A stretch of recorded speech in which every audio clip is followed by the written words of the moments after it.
Hello everyone, I hope you all are fine. Today we are going to talk about the next chapter of business environment in Haryana, that is agriculture in Haryana. I am Priyanka, welcome you all at my YouTube channel. If you are new to my channel, please subscribe my channel and press the bell icon for new updates.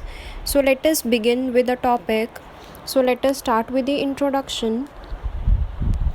Haryana emerged as a separate state on November 1, 1966.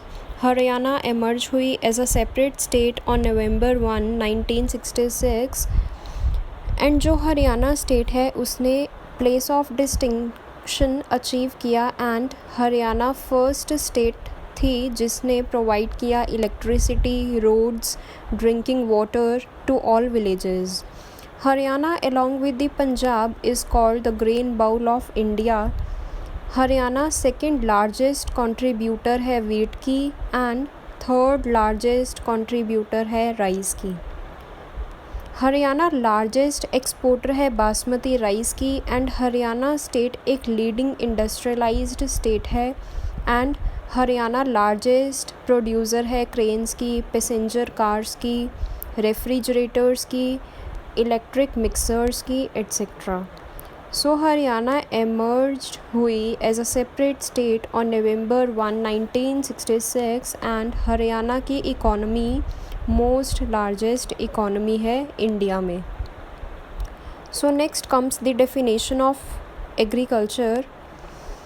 As पर Webster dictionary, agriculture is an art or science of production of crops and livestock on a farm. Agriculture का main purpose है goods produce करना. The main purpose of agriculture is to produce goods like food grains, milk, vegetables, pulses, raw materials etcetera.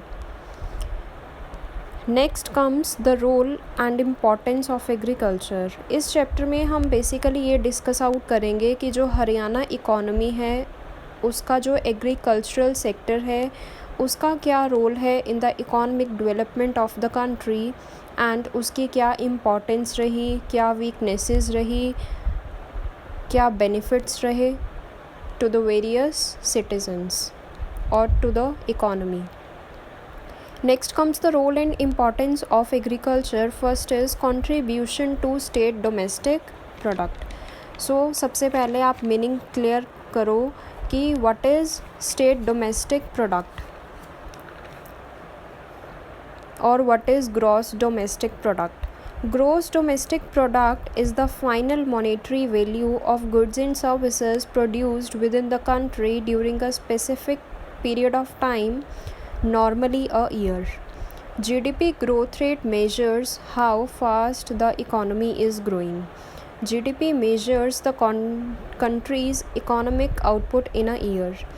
GDP monetary value है of all the finished goods and services जो produced होंगे within a country during the specified period of time. So state का जो domestic product है वो क्या होगा, final monetary value होगी गुड्स एंड सर्विसेज की जो प्रोड्यूस होंगे within a country but within a specific period of time. So underdeveloped countries में जो एग्रीकल्चरल सेक्टर है उसका कंट्रीब्यूशन मैक्सिमम है to the national income in comparison to the share of agricultural sector in the developed countries. Underdeveloped countries में जो contribution है agricultural sector का to the national income वो ज़्यादा है in comparison to the share of agricultural sector in the developed countries. So in India जो agriculture का contribution है टू द नेशनल इनकम वो कितना है 16.2%, which is much more in comparison to the share of agricultural sector in the developed countries. Next comes supply of wage goods. Another main objective है agricultural sector का supply of wage goods. अब wage goods कौन से होंगे, it means those goods which are directly consumed by the people to satisfy their necessities of life like wheat, rice, pulses, maize, bajra, etc. Next, increase in employment. Agriculture एक main source है employment का in Haryana, as agriculture is the main occupation of Haryana. In the year 2011 and 12, more than half of population of Haryana was engaged in agriculture. But now, economic development की वजह से जो percentage है population की जो कि एग्रीकल्चर पे डिपेंड है, दैट हैज़ बीन डिक्लाइनिंग। अब मेजॉरिटी ऑफ पॉपुलेशन ऐसी है जो प्राइमरी सेक्टर पे डिपेंड नहीं है, जो सेकेंडरी और टर्शियरी सेक्टर पे डिपेंड है। बट पहले क्या था कि जो मेजॉरिटी ऑफ पॉपुलेशन है वो किस पे डिपेंड थी? प्राइमरी सेक्टर पे, इट मींस एग्रीकल्चरल सेक्टर पे। Next, agriculture and industry. Agriculture sector का एक इम्पॉर्टेंट कॉन्ट्रीब्यूशन है to the growth of industrial sector in the various ways, like industries को raw material like cotton, sugarcane, cereals की requirement होगी। So from agricultural sector उन्हें ये raw material easily मिल पाएगा। Cottage and small scale industries like handlooms, rice mills depend है agriculture पे for their raw material. So agriculture की development होगी तो इनकम भी राइज होगी पर्सनस की, फार्मर्स की। So as a result they demand more. So they demand more and more goods produced by the industrial sector. So as a result जो market होगी industrial goods की वो क्या होगी? एक्सपैंड होगी। तो अगर एग्रीकल्चरल सेक्टर की डेवलपमेंट होगी तो कंपैरेटिवली इंडस्ट्रियल सेक्टर भी क्या करेगा? ग्रो करेगा। Next, agriculture and foreign trade. Agriculture is of great importance to the foreign trade. As we know, Haryana largest exporter है बासमती राइस का among all the states of the country. Horticulture products होंगे जो like mushroom, baby corn, strawberry etcetera, वो भी export किए जाएंगे to the other countries. So export ज़्यादा होने की वजह से हमारी कंट्री में क्या आएगा? Foreign exchange. Next, capital formation. As large part of capital is invested in the agriculture by the farmers. जो एग्रीकल्चरिस्ट्स होंगे उन्होंने मिलियंस ऑफ रुपीज़ इन्वेस्ट किए हैं in means of irrigation, cattle, agricultural equipments, tools, tractors and other agricultural machines or warehouses etc. So as a result जो उनका large part है capital का, उसकी इन्वेस्टमेंट कहाँ की है उन्होंने? एग्रीकल्चरल सेक्टर में। Next, source of saving. After green revolution agriculture sector एक इम्पॉर्टेंट सोर्स कंसिडर किया गया for saving. But green revolution का बेनिफिट रिच फार्मर्स को ज़्यादा हुआ एंड दस उन्होंने ज़्यादा सेविंग्स और इन्वेस्टमेंट करनी स्टार्ट की। बट अगर ग्रीन रेवोल्यूशन के बेनिफिट्स एक्सटेंड हुए टू स्मॉल फार्मर्स तो उनकी भी इनकम इंक्रीज़ होगी। अगर ग्रीन रेवोल्यूशन के बेनिफिट स्मॉल फार्मर्स तक भी पहुंचते तो उनकी इनकम भी इंक्रीज़ होती एंड सेविंग पोटेंशियल भी इंक्रीज़ होता इन agricultural sector. Next, basis of economic, social and political development. Agriculture serves as a basis of economic, social and political development. Agriculture sector की डेवलपमेंट से इंडस्ट्रियल सेक्टर का भी development होगा, as agricultural sector provides inputs to the industries for their development.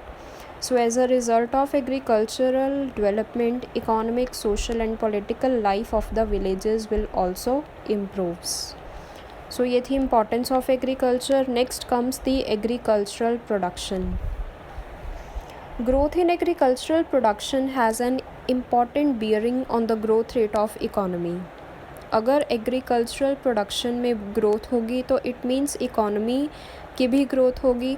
Agricultural production की help से ये estimation होगा कि इकोनॉमी की ग्रोथ का रेट क्या है, इकोनॉमी कितनी ग्रो हो रही है. So agricultural production can be broadly divided into two parts, food crops and non food crops.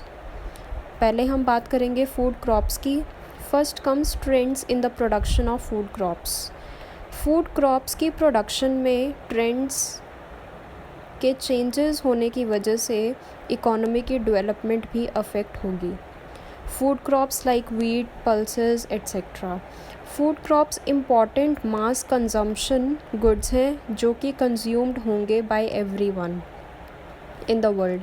अगर फूड क्रॉप्स की एडिक्वेट मीन्स सफिशिएंट सप्लाई होगी तो ग्रेट रिलीफ होगा to poor and price level भी क्या होगा, स्टेबल रहेगा, कांस्टेंट रहेगा। So as a result favourable impact भी होगा उनके स्टैंडर्ड ऑफ लिविंग पे। जो ये फूड क्रॉप्स हैं जो कंज्यूम्ड होंगे बाय द पीपल, अगर इनकी सरप्लस और सफिशिएंट सप्लाई होगी तो ग्रेट रिलीफ किसको होगा, पुअर को, सो दैट कि उनका स्टैंडर्ड ऑफ लिविंग इम्प्रूव हो सके। Next comes trends in the production of non food और कमर्शियल क्रॉप्स। अब नॉन फूड और कमर्शियल गुड्स वो गुड्स होंगे जिनकी अपनी एक सिग्निफिकेंस रही in the economic development of the country, like supply of raw material to the industries. ये वो क्रॉप्स होंगे जो कि इंडस्ट्रीज़ यूज़ करेंगी to produce their finished goods. ये वो फूड आइटम्स होंगी which are not directly consumed by the people. Next, average growth of agricultural production. Doctor VKRV Rao ने कहा कि इंडिया की इकॉनमी के ग्रोइंग रिक्वायरमेंट्स को फुलफ़िल करने के लिए एग्रीकल्चरल आउटपुट राइज होनी चाहिए बाय 4% एंड फूड ग्रेन्स की आउटपुट राइज होनी चाहिए बाय 6%, सो दैट कि जो इंडियन इकॉनमी के ग्रोइंग नीड्स हैं वो क्या हो सकें, फुलफ़िल हो सके। So average growth rate agriculture sector का इंक्रीज़ हुआ इन द 11th प्लान। जब 11th प्लान बना तो ग्रोथ रेट इंक्रीज़ हुआ इन the agriculture sector, but still आज की अगर हम बात करें तो जो ग्रोथ रेट है in the agriculture sector is remains slow. Next comes agriculture production of total cereals in selected districts of Haryana. अब डिफरेंट डिस्ट्रिक्ट्स के अकॉर्डिंगली डिफरेंट एग्रीकल्चरल प्रोडक्शन के बारे में बताया गया। So some districts have less contribution in agricultural production, on the other hand some districts have high contribution in agricultural production, like districts of Gurgaon, Faridabad, Panchkula have less agricultural production, and districts of Mewat, Mahendragarh, Rewari has less agricultural production. Next comes the agricultural productivity. Agricultural productivity means agricultural production per hectare of area. It shows the relationship between agricultural output and input. अब कौन कौन से factors ऐसे हैं जो affect करेंगे agricultural productivity को। First is irrigation facilities.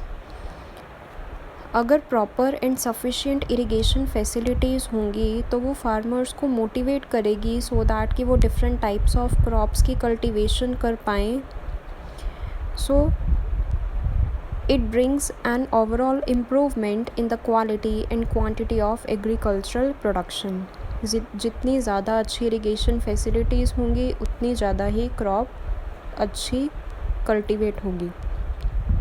Next, good seeds, manures and fertilisers. अगर good seeds, manures and fertilisers का यूज़ करेंगे फार्मर्स तो उनका जो लेवल है प्रोडक्शन का वो भी इम्प्रूव होगा, उनकी एग्रीकल्चरल प्रोडक्टिविटी भी इम्प्रूव होगी। And if these are available in sufficient quantity, it will raise not only the agricultural productivity but also the income of the farmers. Next, agricultural equipments. Agricultural equipments are an essential part of agricultural productivity.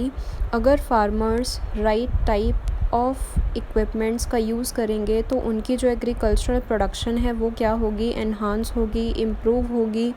तो उन्हें modern techniques का use करना है, tractors, threshers and various other agricultural tools and equipments का use करना है सो that कि उनका टाइम भी रिड्यूस हो एंड कॉस्ट भी क्या आए, कम आए। नेक्स्ट साइंटिफिक कल्टीवेशन मेथड्स को यूज़ करना है.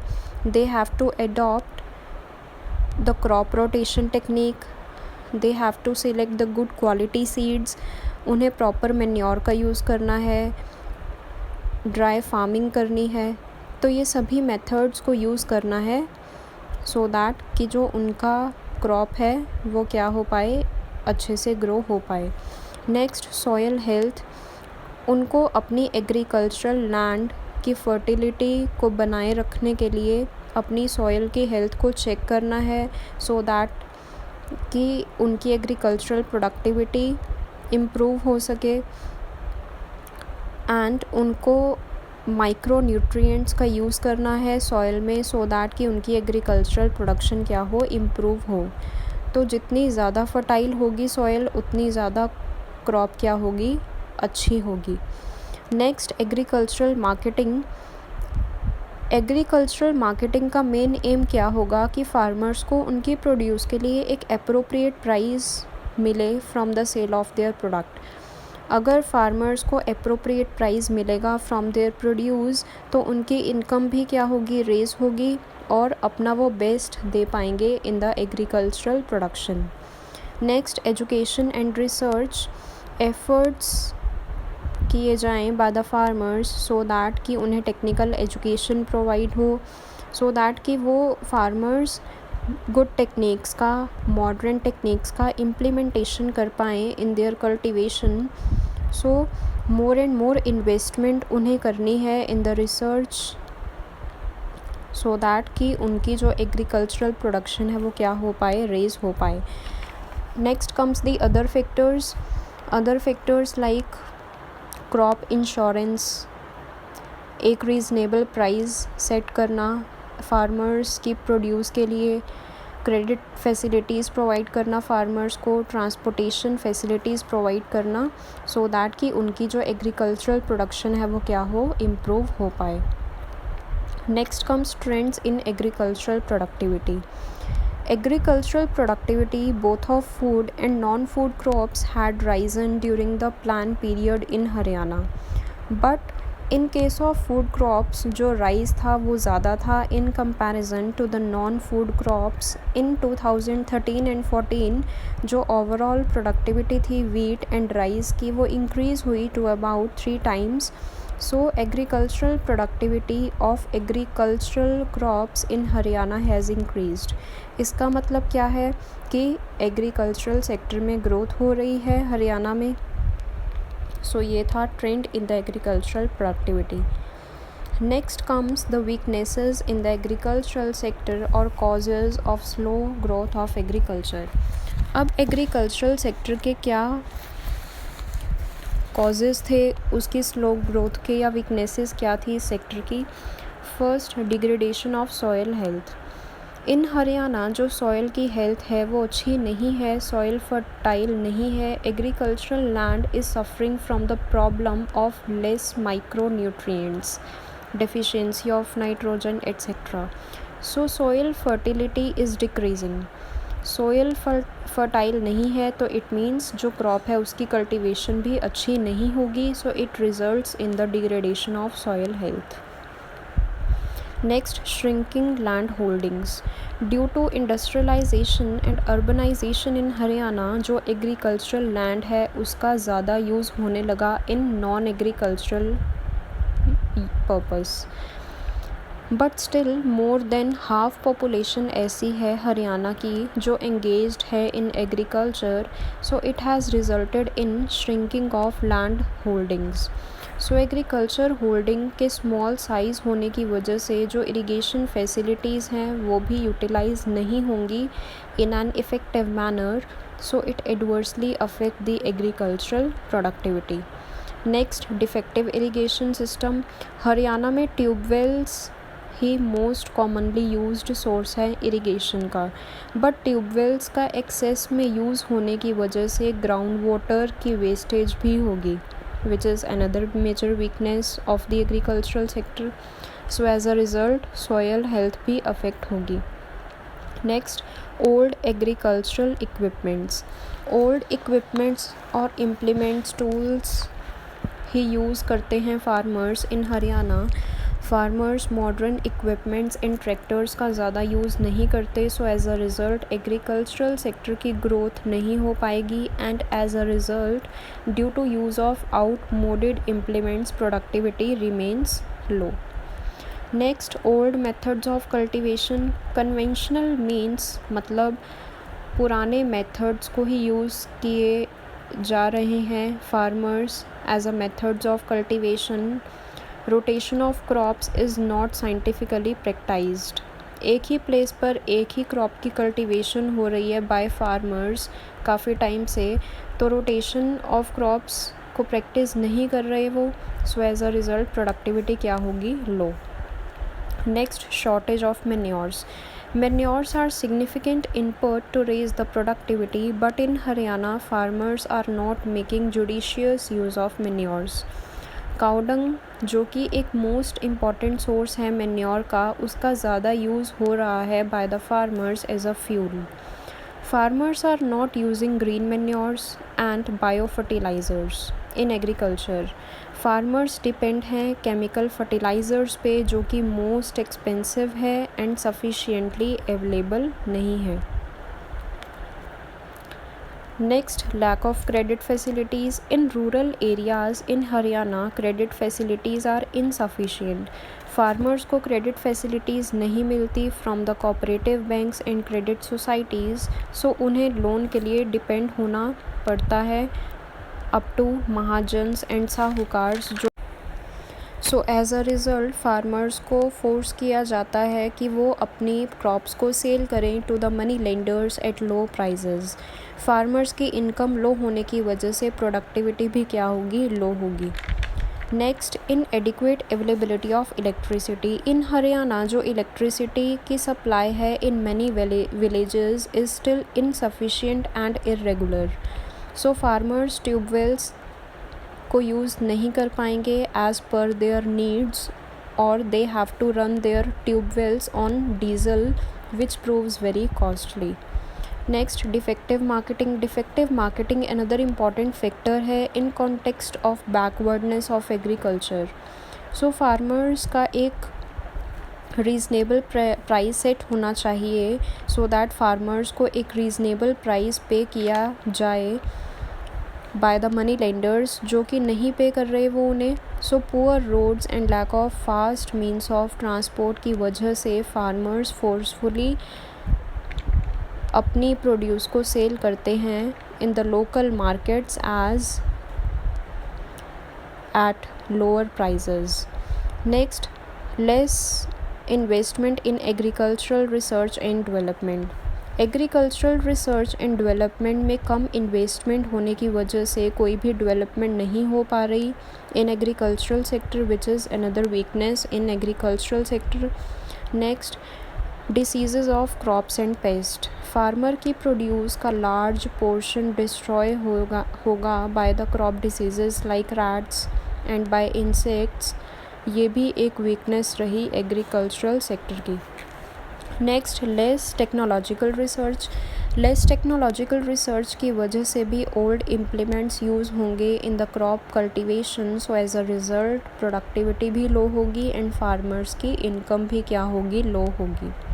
सो ये कुछ वीकनेसेस थी in the agricultural sector. Next comes the remedies to overcome these weaknesses. अब क्या सजेशंस लिए गए बाय द फार्मर्स और क्या रेमेडीज़ ली गई to overcome these weaknesses? First is irrigation, canal irrigation. It is essential कि एक permanent means of canal irrigation develop हो so that farmers को ट्यूबवेल्स पे डिपेंड ना होना पड़े.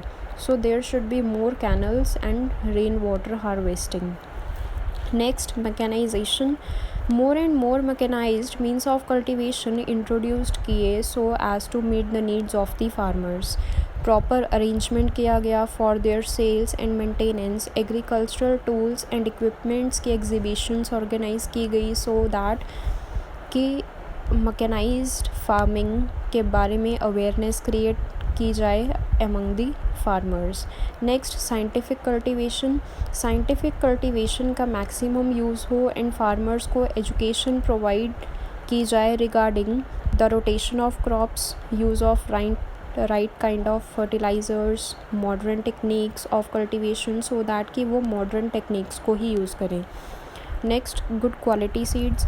फार्मर्स को कंप्लीट नॉलेज प्रोवाइड की जाए regarding the high yield variety of seeds. Small farmers को ये सीड्स दी जाएं एट कंसेशनल रेट्स. ज़्यादा से ज़्यादा रिसर्च होनी चाहिए regarding the good quality seeds. Next, use of manures. It means good quality seeds और गुड क्वालिटी मैन्योर का यूज़ हो. फार्मर्स को एजुकेट किया जाए सो दैट कि वो ग्रीन मैन्योर्स का ही यूज़ करें, केमिकल फर्टिलाइज़र्स का यूज़ ना करें in the cultivation of crops. And उन्हें ये मैन्योर्स जो ग्रीन मैन्योर्स हैं उन्हें दी जाए at reduced rates. Next, credit facilities. Farmers को ज़्यादा से ज़्यादा क्रेडिट फैसिलिटीज़ प्रोवाइड करना at reasonable rates of interest so that कि उन्हें महाजन्स और साहूकार्स पे डिपेंड ना होना पड़े. So government must also offer loans to the farmers whenever there are natural calamities. Next, agricultural marketing. Agricultural marketing improve की जाए सो दैट फार्मर्स को एक अप्रोप्रिएट प्राइस दिया जाए for their produce. Warehousing facilities भी improve की जाएँ and means of transport भी क्या हो, इम्प्रूव हो. Next, mixed farming. Mixed farming को इनकरेज किया गया सो दैट कि क्रॉप्स को ईज़िली कल्टीवेट कर पाएँ farmers and vegetable and fruit growing की भी प्रैक्टिस हो पाए side by side. It means more than one crops को ग्रो किया जाए, उनकी कल्टीवेशन की जाए. Dairy farming and horticulture crops should be encouraged with a view to improving the economic conditions of the farmers. More than one crops को cultivate किया जाए by the farmers, उन्हें इसलिए encourage किया गया. Next, spread of education. उन्हें education provide की गई regarding the new techniques of cultivation so that कि वो अपनी production को increase कर पाएँ. Next, reduction in the risk of farmers. Farmers के रिस्क को कम किया गया bye the crop insurance. Government ने कुछ एफर्ट्स किए सो दैट कि फार्मर्स की क्रॉप की इंश्योरेंस हो पाए एंड फार्मर्स का ये रिस्क कवर हो पाए. Next, help to small farmers. अब स्मॉल फार्मर्स को हेल्प की गई, उन्हें HYV सीड्स प्रोवाइड की गई, न्यू फार्मिंग टेक्निक्स प्रोवाइड की गई, good manures, good fertilisers provide किए गए सो दैट कि वो अपनी प्रोडक्शन को इम्प्रूव कर पाएँ. Next, more public investment in agriculture. Public sector में ने भी अब मैक्सिमम इन्वेस्टमेंट करना शुरू किया in the agricultural sector. It will help to promote research, market development, shortage and warehousing facilities, irrigation facilities, availability of guidance cells like Kisan call centres etcetera. So ज़्यादा से ज़्यादा पब्लिक सेक्टर ने भी अब investment करना शुरू किया in the agricultural sector. Next, agricultural research. Agricultural research and education पे भी मैक्सिमम इन्वेस्टमेंट करने लगे फार्मर्स सो दैट कि वो अपनी कल्टीवेशन को इम्प्रूव कर पाएँ, अपनी प्रोडक्टिविटी को. Next, technological research. So a big amount of investment is done by the farmers on the implementation of new techniques. Technological research पे भी उन्होंने काफ़ी इन्वेस्टमेंट की सो दैट कि वो अपनी प्रोडक्शन को इम्प्रूव कर पाएँ. सो आज हमने स्टडी किया introduction of agriculture, definition of agriculture, role and importance of agriculture. Next हमने स्टडी किया agricultural production, agricultural productivity. Next हमने स्टडी किया इस वीडियो में weakness in the agricultural sector. Next हमने रेमेडीज़ स्टडी की कि कौन कौन सी रेमेडीज़ की हेल्प से हम वीकनेसेस को इम्प्रूव कर पाएंगे. आई होप आज की वीडियो सबको क्लियर होगी. So thank you so much and have a nice day.